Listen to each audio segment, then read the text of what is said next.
Mana yang lebih tepat buat dibeli oleh para konten kreator? iPhone 16 Pro atau DJI Osmo Pocket 3?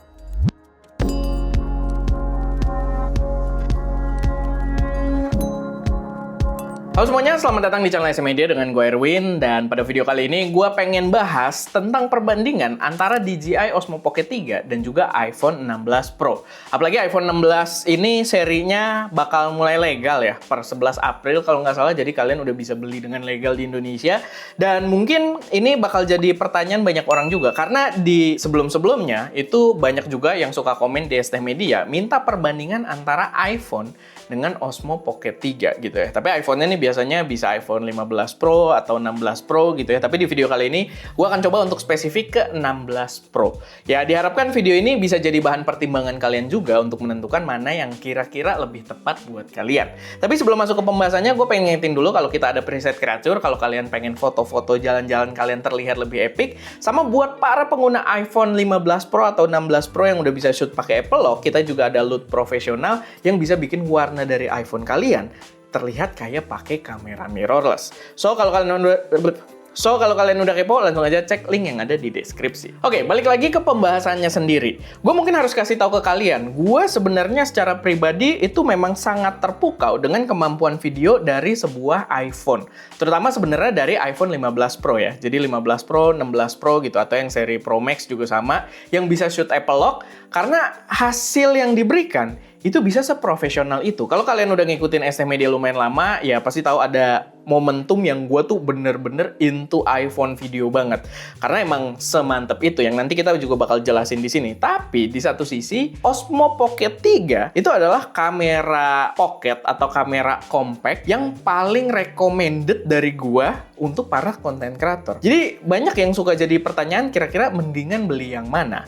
Nah, kita akan bahas poin-poin dari masing-masing si produknya ini, yang balik lagi tinggal kalian yang menyesuaikan aja mana yang lebih cocok buat kalian. Kalau gue pribadi, gue punya dua-duanya gitu ya. Tapi gue tahu tidak semua orang punya privilege untuk ngambil dua-duanya. Sehingga ya, sebisa mungkin kalian dengerin poin yang gue sampaikan di sini dan tentukan mana yang sesuai dengan workflow kalian.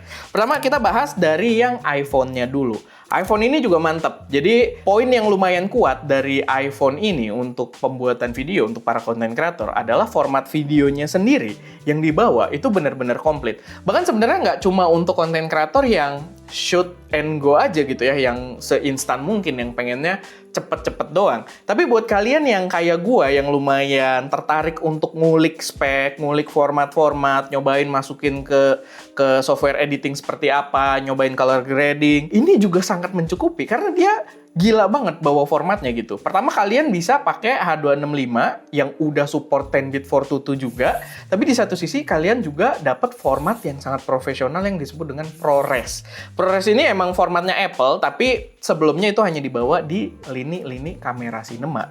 Sekarang ada di sebuah iPhone. Jadi buat kalian yang pengen icip-icip, kalian juga bisa cobain ProResnya di sini. Dan format ProRes tersebut tidak dibawa di Osmo Pocket 3. Lalu poin yang kedua, yang ini juga sebenarnya harusnya jadi poin utama ya dibandingkan ProResnya, yang paling berpengaruh adalah Apple Lock-nya. Lock profile warna flatnya si iPhone ini itu bener-bener proper. Jadi kalian bisa pakai, gue juga udah sempet beberapa kali bikin video untuk settingannya ya, tapi kalian bisa pakai H265 yang 10-bit 422, itu filenya nggak terlalu gede gitu kan, tapi selama kalian pakein Apple Lock-nya, itu kalian bisa grading warnanya kayak pakai kamera profesional gitu. Termasuk kalau pakai preset, bukan preset ya, LUT kita gitu. Kita udah ada beberapa video juga yang full reviewnya itu cuma pakai iPhone syutingnya, 15 Pro dan 16 Pro, dan so far gue puas dengan hasilnya gitu. Dan kalian juga bisa lihat komen-komen di video-video tersebut yang sangat mendukung kalau warnanya kayak kamera mirrorless. Lalu kelebihannya kalau kalian pakai iPhone, selain itu kalian juga punya multiple lens. Jadi ya kayak yang kalian lihat, kalian punya 3 kamera in total dibandingkan kalian cuma punya 1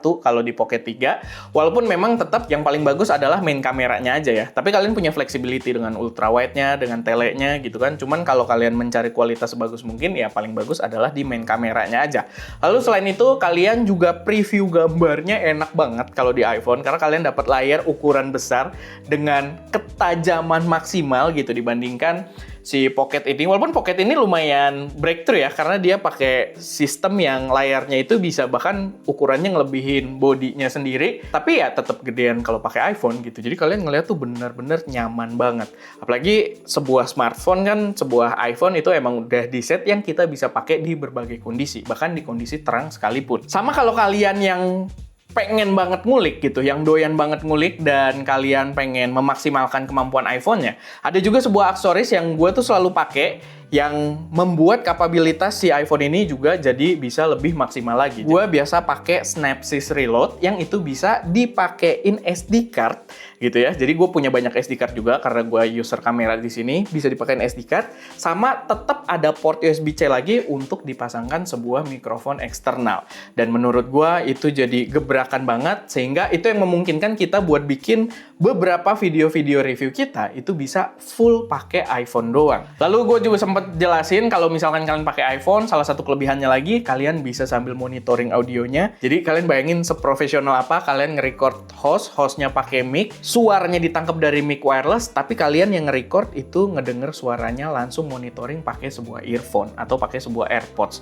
Dan itu selama ini belum bisa dilakukan oleh device lain. Ada sih beberapa device dari Android yang bisa selama pakai Blackmagic kamera juga gitu kan. Dan ya so far itu latensinya lumayan jauh, jadi ya belum ada yang se-flawless pakai AirPods ini. Sama ya pastinya kalau kalian expecting dia sebagai sebuah device yang mendukung kegiatan content creator kalian, kalau kalian belum punya laptop, belum punya PC gitu ya, mesin editing lain, sebenarnya iPhone adalah pilihan yang tepat karena kalian bisa mengerjakan semuanya dari acquiring footage-nya, dari ngambil gambarnya, editingnya, sampai kalian posting pun bisa semuanya dilakukan di dalam iPhone tersebut. Dan itu adalah value yang sebenarnya agak sulit ditandingi oleh kamera manapun. Nah, sekarang kita bahas untuk poin dari DJI Pocket 3-nya. Yang pertama adalah instant point and shoot kamera. Jadi dibanding iPhone yang ya walaupun kita selalu bawa-bawa, tapi ketika kita mau nge-record atau kita mau ngambil gambar, itu tetap kita harus masuk ke setup utama kita gitu ya. Paling nggak itu yang gue rasakan karena gue pakai Blackmagic kamera. Walaupun kalau iPhone 16 enak ya, kita bisa set si record buttonnya ini gue langsung masuk Blackmagic kamera gitu kan. Jadi siap untuk recording, tapi ya balik lagi kalau pengen yang profesional banget kayak tadi, gue pasangin si external storage-nya, pasangin mic-nya gitu kan. Mirip-mirip lah sama gue pakai kamera mirrorless. Berbeda dengan kalau kita pakai DJI Pocket 3. Dia bener-bener point and shoot banget. Ini di kondisi mati. Kalau gue langsung buka layarnya, ya dia point and shoot banget gitu. Udah ready, bener-bener kita buka layarnya, kamera siap, kita pencet record, footage langsung ketangkep gitu kan. Dan di satu sisi dia juga udah built-in gimbal yang membuat stabilisasinya jauh lebih advance bahkan di kondisi minim cahaya. Karena dia nggak bergantung sama cahaya. Kalau misalkan kita pakai iPhone atau smartphone apapun, itu stabilisasinya digital tuh sangat bergantung pada cahaya. Sedangkan kalau si Osmo Pocket 3 ini, karena dia stabilisasinya pakai gimbal langsung di kameranya, ya dia tidak butuh shutter speed yang terlalu tinggi gitu. Sehingga di kondisi low light pun stabilisasinya sangat-sangat bagus. Lalu dia juga sensornya lebih besar ya. Dia pakai sensor itu 1 inch dan itu gede banget dibandingkan sensor yang dibawa oleh smartphone, apalagi sebuah iPhone gitu kan. Dan itu membawa beberapa benefit juga, kayak salah satunya low light performance-nya juga lebih tinggi. Dan di satu sisi dengan sensor yang lebih gede juga dia bisa memberikan bilangnya natural bokeh gitu. Jadi bokehnya pun real gitu, bukan bokeh yang kayak kalau kita pakai cinematic mode-nya iPhone yang dibuat-buat dengan simulasi.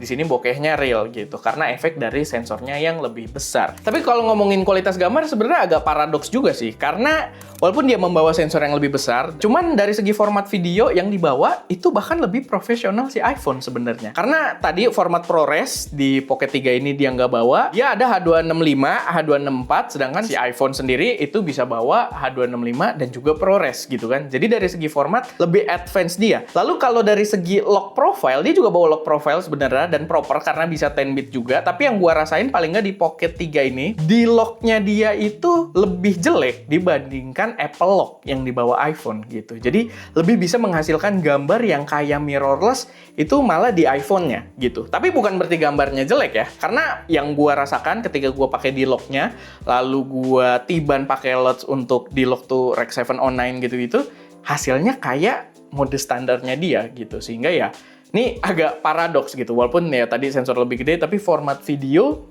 dia kalah sama si iPhone. Lalu yang memberi kemudahan juga kalau misalkan pakai Pocket adalah dia punya ekosistem mikrofonnya DJI. Jadi kita bisa konekin mic-nya DJI dari DJI Mic 2 gitu ya. Itu langsung bisa connect tanpa pakai receiver, tanpa harus pakai colokin adapter lagi ke si kameranya. Karena ya ada ekosistemnya itu tadi. Sama sekarang mereka juga bisa connect, kita itu udah cobain pakai DJI Mic Mini ini. Salah satu yang gue pakai ini bisa juga langsung connect ke sini tanpa harus kita pakai receiver atau adapter tambahan. Tapi ya kekurangannya sebenarnya lumayan obvious kalau dibandingkan iPhone gitu ya. Kalian tetap butuh device tambahan untuk memproses footage-nya. Entah mungkin di HP flagship kalian, entah mungkin kalian ada laptop atau mungkin ada PC gitu ya. Karena nggak bisa langsung sampai posting di dia gitu. Jadi ya balik lagi nih, ada plus minusnya di antara dua produk ini. Tinggal kalian sesuaikan aja mana yang kira-kira lebih tepat untuk kebutuhan kalian. Tapi untuk harga yang ditawarkan, menurut gue si DJI Osmo Pocket 3 ini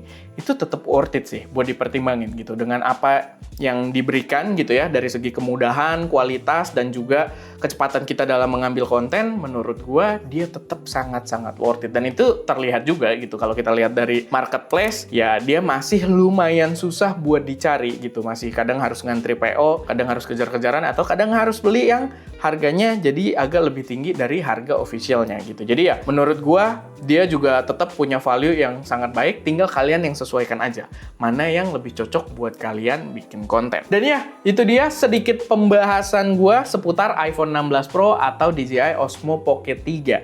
Jadi menurut kalian mana nih yang lebih tepat buat kalian? Karena masing-masing ya balik lagi punya plus minusnya sendiri-sendiri, tinggal sesuaikan aja mana yang lebih cocok buat kalian.